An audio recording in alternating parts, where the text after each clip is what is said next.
Bonjour à tous. Je tiens à remercier en premier lieu les organisateurs de ce symposium pour m'avoir invité. Et je vais, à travers les productions fromagères françaises, vous présenter une approche anthropologique des productions d'origine. Mon plan rapidement, dans une première partie, je vais vous présenter la diversité que représente à la fois ce secteur à travers les pratiques, les savoirs, mais également les métiers et bien évidemment la diversité aussi des productions fromagères, mais en aval également des productions fromagères et des usages alimentaires qui sont associés à ces productions. Dans un deuxième temps, j'aborderai la question du patrimoine, parce que ces productions fromagères sont évidemment très fortement associées au patrimoine. Et ensuite, je me poserai la question, enfin très rapidement, de l'avenir de ces productions fromagères d'origine. Tout d'abord, quelques mots sur l'anthropologie en tant que telle, puisque c'est cet angle d'approche que j'ai choisi de privilégier. Ce que l'on peut dire, c'est que l'anthropologie est fondée sur un regard particulier, attaché aux détails, qui repose sur l'observation et le dialogue pour comprendre de quelle singularité est porteuse la société étudiée. Elle s'intéresse en particulier à la façon dont les hommes s'investissent dans l'espace, produisent des lieux qui font sens et fondent des appartenances collectives. Les productions agricoles et alimentaires d'origine jouent bien sûr un rôle important dans cette construction, en particulier les productions fromagères.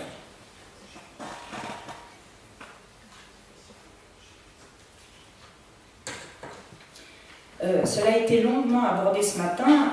Les produits laitiers illustrent l'inventivité des hommes et leur capacité à jouer avec cette matière vivante qu'est le lait, en conjuguant véritablement à l'infini, et cela a été également abordé ce matin, des paramètres tels que la température, le temps de chauffe du lait, le choix des ferments, la taille des grains du caillé, l'intensité du pressage, le traitement accordé à la croûte, etc., etc. Le résultat est une complexité foisonnante, arrimée dans le concret, à travers les pratiques et les savoirs. Sans commenter l'ensemble de ces photos, je voudrais simplement insister par exemple sur tout le travail autour du caillé, le décaillage qui, selon que l'on ait affaire à un caillé lactique ou présure, est évidemment complètement différent et chaque fois relève de savoir-faire très particulier, d'un regard spécifique, d'une attention portée au caillé, comme on peut l'observer dans la bassine où la personne est en train de regarder si il est temps ou pas de mouler le caillé à la louche. On peut également aborder très rapidement la question de l'affinage, qui est aussi une phase très importante de la fabrication fromagère. Et là encore, il y a une extraordinaire diversité dans les pratiques, dans les observations et dans le métier même de toutes les personnes concernées par la transformation fromagère. On vient d'aborder très rapidement la question de la diversité des pratiques, des savoir-faire, des savoirs concernés par la transformation fromagère. Il est également une autre forme de diversité qui est importante et qui a trait au métier. Alors, on parle bien sûr des transformateurs, fermiers, des responsables de PME, etc. Mais il y a également un métier très important qui est celui des affineurs. Et j'insiste sur cette question parce que dans le contexte économique actuel, ils tendent à disparaître et pourtant ils jouent un rôle très important dans cette filière de fromage traditionnel, en particulier en travaillant les fromages qu'ils achètent en blanc aux producteurs fermiers. Et il y a également les crémiers qu'il ne faut surtout pas oublier et qui sont des intermédiaires entre les producteurs et les consommateurs et qui connaissent aussi et qui ont aussi, eux, une connaissance toute particulière du fromage, qui participent à l'affinage dans un certain nombre de cas, et qui connaissent les consommateurs et savent répondre à leurs demandes, et donc sont un maillon très important entre les producteurs et les consommateurs. Et puis évidemment, à la suite de la diversité des savoirs, des pratiques, de la diversité des métiers, il y a bien évidemment la diversité des produits en tant que tels. Alors, je ne vous apprends rien, évidemment, en vous parlant de l'extraordinaire diversité des productions fromagères à l'échelle de la France, tout le monde le sait, mais ce qu'il est important de souligner également, c'est que cette diversité, elle se redéploie localement, à travers les différentes spécificités dans les différentes régions. Et là, on retrouve une autre forme de diversité, une micro-biodiversité locale, une micro-diversité locale. J'ai pris quelques exemples, mais j'aurais pu en choisir beaucoup d'autres, bien évidemment. Il faut faire des choix et il faut tenir son temps aussi. Mais par exemple, dans le centre de la France, où il y a une très forte tradition de fabrication de fromage au lait de chèvre, il y a une extraordinaire diversité dans ces productions que l'on ne retrouve pas dans d'autres régions et que l'on trouve en particulier, évidemment, chez les commerçants, crémiers commerçants. En revanche, en Franche-Comté, c'est bien sûr le comté que l'on connaît bien, mais également d'autres produits comme la campoyote, qui là se redéploie dans une quantité impressionnante de variantes associées aux préférences des consommateurs locaux. Dans l'Ain, en revanche, on souligne qu'on peut trouver de la crème au détail. Bon, c'est pas dans n'importe quelle région de France qu'on vend la crème au détail, ou bien du beurre fabriqué en baratte. Tout ça pour vous montrer que d'une région à l'autre, on retrouve une autre forme de diversité qui est très en prise directe, bien évidemment, avec les consommateurs locaux. Pour illustrer rapidement cette diversité, peut-être que certains d'entre vous connaissent les inventaires du patrimoine culinaire de la France qui ont été effectués par région administrative pour l'ensemble des régions de France. Il n'y a que la Réunion qui n'a pas fait l'objet d'un inventaire, et ces inventaires relèvent par secteur l'ensemble des productions traditionnelles.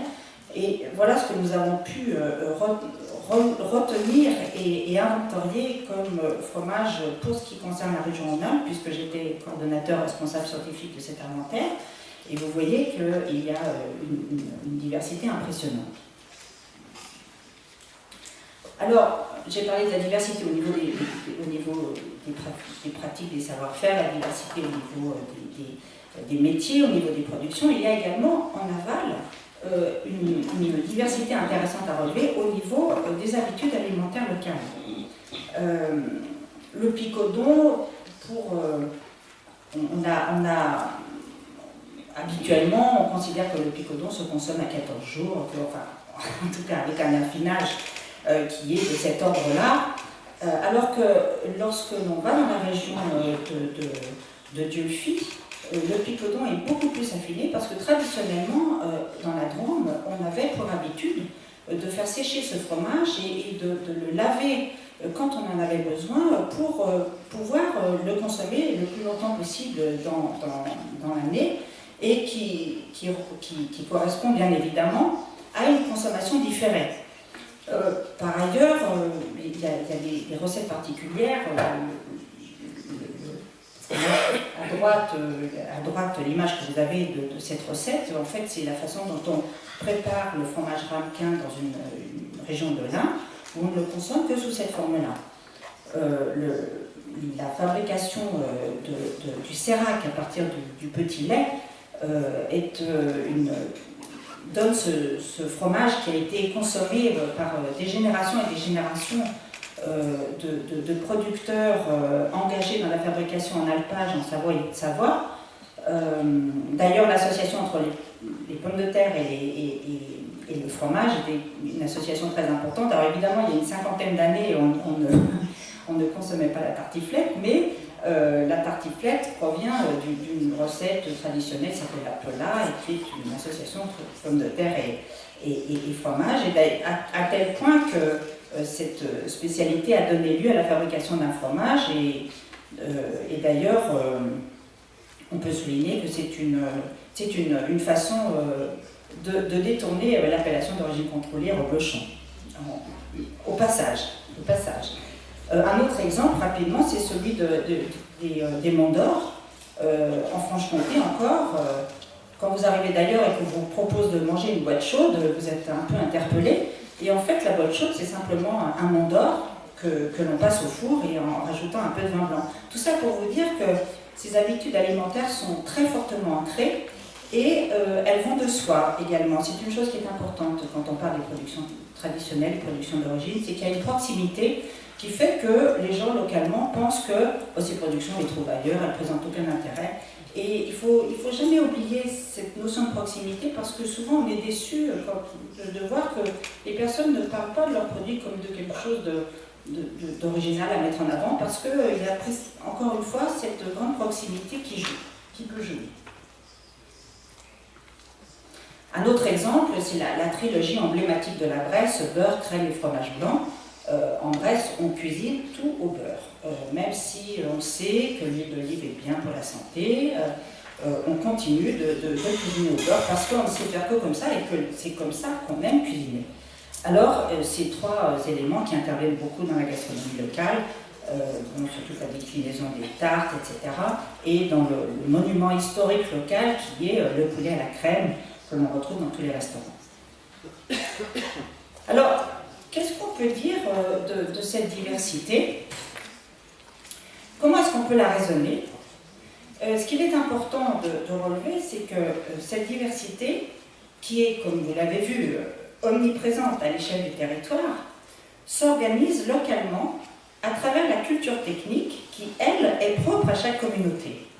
Cette culture technique englobe tout à la fois pratique, savoir, compétences, qui sont transmis collectivement, c'est très important parce que la transmission renvoie à la profondeur historique et qui font sens localement. Et puis la transmission renvoie à la profondeur historique et la dimension collective renvoie à l'ancrage dans une communauté. Ce sont deux points qui sont importants. Cette communauté de pratique et de représentation, partagée localement par le groupe, inclut, comme on l'a vu, la consommation qui rassemble autour d'un goût partagé, producteur et consommateur.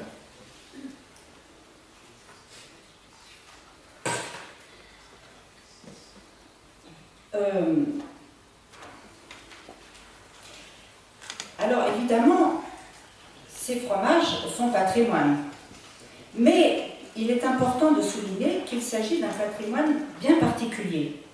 En effet, le patrimoine fromager s'inscrit au cœur des contraintes biologiques liées au vivant et associées à une durée de vie limitée. La culture technique locale est à la base de l'existence même et de la conservation de cette matière périssable et éphémère qu'il faut sans cesse maintenir et renouveler. Ces productions forment en quelque sorte un patrimoine en activité qui continue d'être modelé par les hommes. Elles entretiennent une importante biodiversité culturelle, du paysage aux micro-organismes en passant par les races. Alors, bon, le comté, associé à la race montbéliarde et à la race simentaine française, le Pont-l'Évêque, le Camembert, le Neuchâtel, le Livarot, associé à la race normande. Alors, bon, pour ce qui est de la biodiversité, bon, ces races sont évidemment pas du tout menacées, mais il est intéressant de voir la façon dont les éleveurs, actuellement par exemple, pour les productions normandes, sont en train de réfléchir à la nécessité d'accorder une place plus importante à la race normande.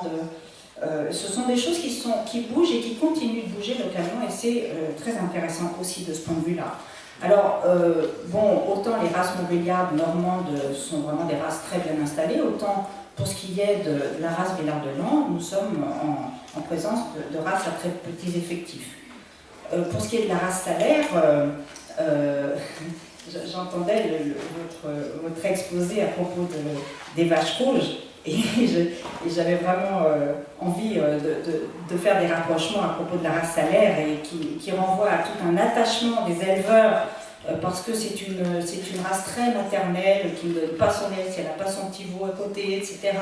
Et que les éleveurs ils sont très attachés et considèrent aussi, à juste titre, semble-t-il, que leur lait a des capacités fromagères tout à fait intéressantes. Et que là, il y a vraiment un attachement réellement, une connaissance de l'animal et une symbiose entre les éleveurs et les animaux. Et là également, nous sommes en présence de races à petit effectif, tout comme la race Aubrac dans le cadre du Laïol. La race vosgienne est associée aussi au Munster, et puis bien évidemment la race Abondance et Tarine, très directement associée au Beaufort et à l'Abondance, puisqu'on ne peut pas fabriquer ces deux fromages avec d'autres races que celle-là, et puis le rebouchon.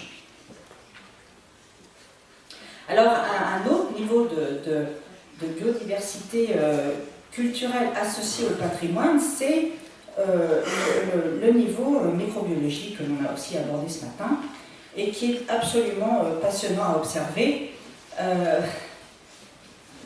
En particulier l'usage de la gerbe, où au fil des fabrications, les communautés microbiennes des lactocérums et des laits vont s'implanter, adhérer et coloniser les bois, formant le biofilm microbien.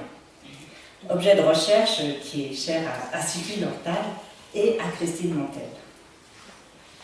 Il y a également, et bien évidemment, alors,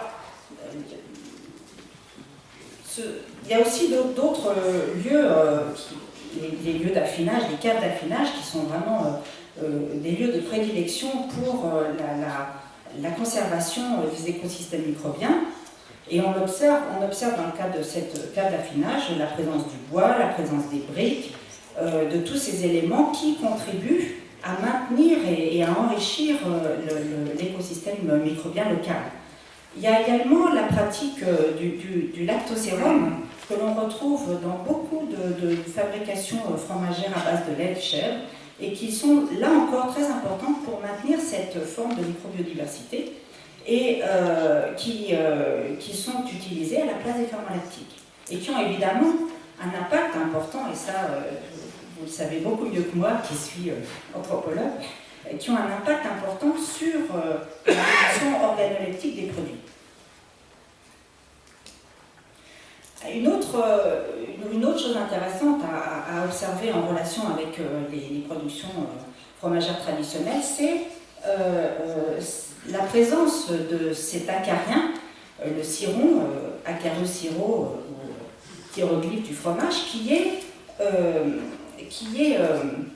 véritablement élevé dans certaines caves d'affinage pour obtenir ces croûtes très travaillées et qui donnent une qualité organoleptique très particulière à certaines pâtes, à tel point que certains fromages sont commercialisés en tant que fromage cironné.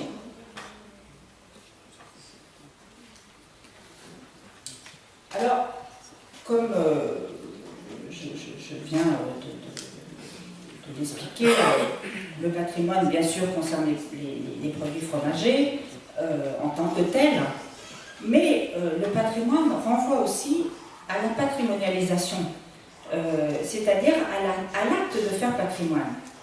En effet, le patrimoine renvoie donc à cet acte de patrimonialisation à travers l'usage qui en est fait. Car la patrimonialisation est un changement de statut. Le patrimoine est une lecture sélective de la tradition, de la même façon que la tradition est une lecture sélective du passé. On ne transmet pas l'ensemble du passé, mais on choisit à travers le passé ce qui fait tradition. Et cette sélection, il est important de souligner qu'elle émane de la société locale elle-même. Et c'est en cela que certaines productions font tradition et d'autres font patrimoine, et d'autres pas, en fonction de ce que la société locale décide. Et cette société peut mettre en avant certaines productions et en passer d'autres sous silence. Ce que l'on peut observer aussi, c'est que cette mise en patrimoine, justement, elle peut être parfois difficile à gérer lorsqu'elle s'adresse à des éléments de la culture locale fromagère bénéficiant d'une importante puissance d'évocation telle qu'une pratique ou une race locale. Pour ce qui est, par exemple, de la fabrication d'alpage, fabrication du Beaufort d'alpage et de la mise en valeur du Beaufort d'alpage en tant que tel, l'alpage est une telle caisse de résonance au niveau de la représentation, à la fois au niveau des habitants de Savoie ou de Savoie qui ont vécu ces périodes où on passait une partie de l'année à vivre dans les montagnes, plus ou moins coupées du reste du monde et tout ce que ça générait dans l'imaginaire, et bien sûr au niveau des consommateurs qui, pour beaucoup d'entre eux, imaginent que la plupart de la production du Beaufort se fabrique en alpage. Et du coup, ça peut avoir des effets pénalisants sur le reste de la production, compte tenu du fait que la fabrication d'alpage, c'est à peu près 10% de la production. Enfin, j'espère que je ne me trompe pas, mais ça doit être à peu près de cet ordre-là. Un autre élément du patrimoine aussi difficile à gérer, c'est la race. Et j'y reviens, là encore, la race salaire a vraiment marqué des générations d'éleveurs qui continuent d'en parler et qui y restent très attachés, mais il y a énormément de contraintes à l'élever, en particulier parce qu'elle ne donne pas son lait si elle n'a pas son veau à côté d'elle, et que du coup, le résultat, c'est qu'il y a très peu d'éleveurs qui continuent d'élever la race salaire, mais on communique beaucoup sur elle, et les touristes qui viennent se promener dans le Cantal l'été sont très souvent surpris de constater qu'il y a essentiellement des Holstein et des Montbéliards, et du coup se posent des questions. Et cela, ça renvoie encore une fois à la difficile gestion du patrimoine parfois.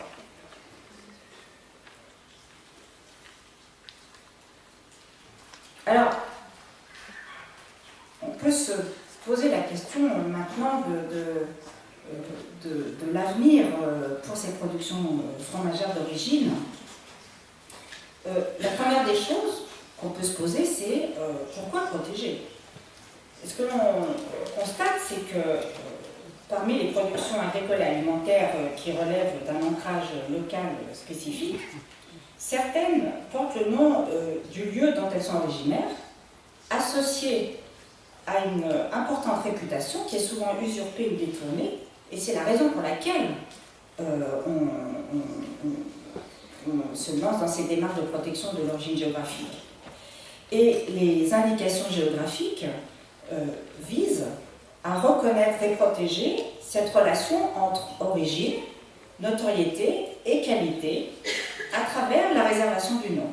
Car il ne faut jamais oublier que les démarches de protection de l'origine géographique sont d'abord la protection d'un nom. Et c'est la première des choses.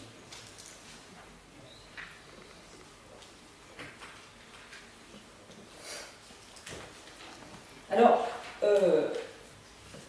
rapidement, comment fonctionnent les indications géographiques?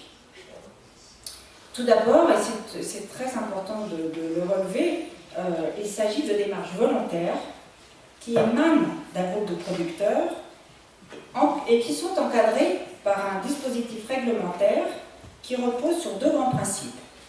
La délimitation d'une zone de production, au-delà de laquelle le produit ne peut plus porter son nom, et l'élaboration et le contrôle d'un cahier des charges pour justifier le fait qu'on protège un nom, et qu'on ne protège pas un nom pour n'importe quelle raison, mais qu'on protège bien un nom parce que le produit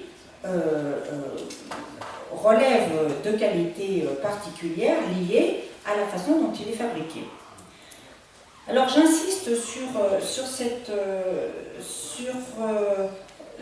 cette réflexion qui est menée par le groupe de producteurs, et j'insiste sur le fait que ce sont, en tout cas en France, les producteurs qui sont à l'origine de la démarche. J'insiste sur cette question parce que ce que l'on constate, c'est que dans un certain nombre de pays extra-européens, ce sont souvent les États qui sont très fortement engagés dans ces démarches de protection de l'origine pour avoir une lisibilité à l'exportation. Et on est dans une logique un peu différente dans ces cas-là.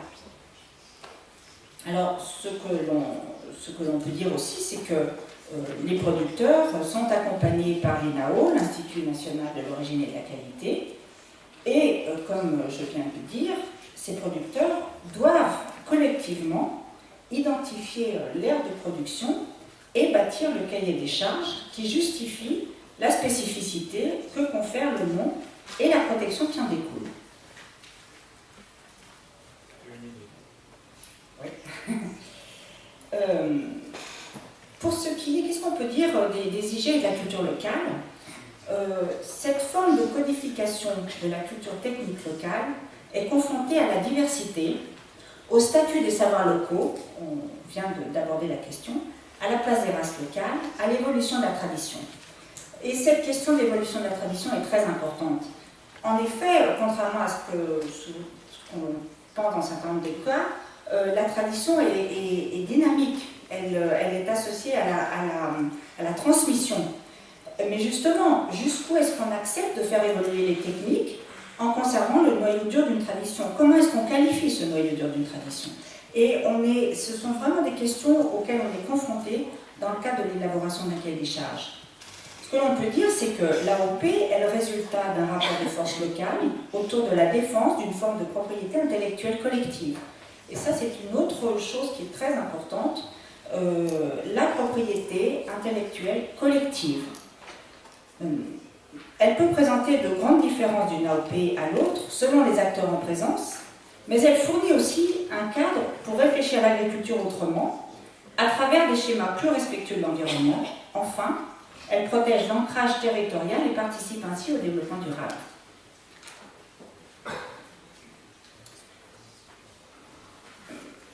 Je vais enfin dire deux mots de la question de la globalisation des industries agroalimentaires et de la grande distribution en relation avec ces productions d'origine.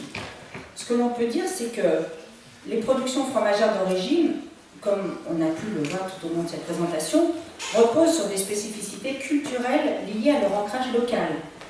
Mais elles doivent se plier à des règles de plus en plus contraignantes liées à la globalisation des échanges et à la circulation généralisée des marchandises.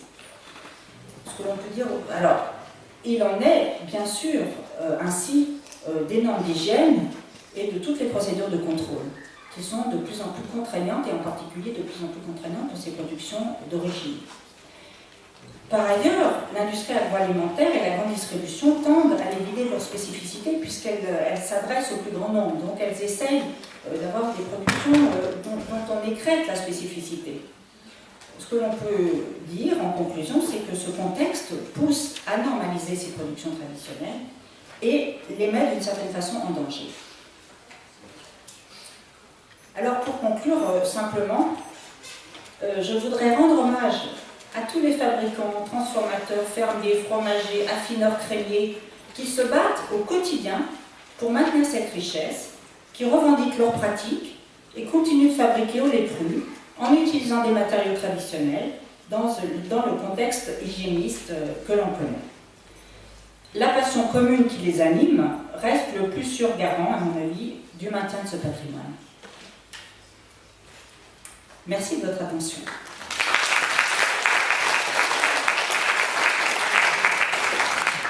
Merci.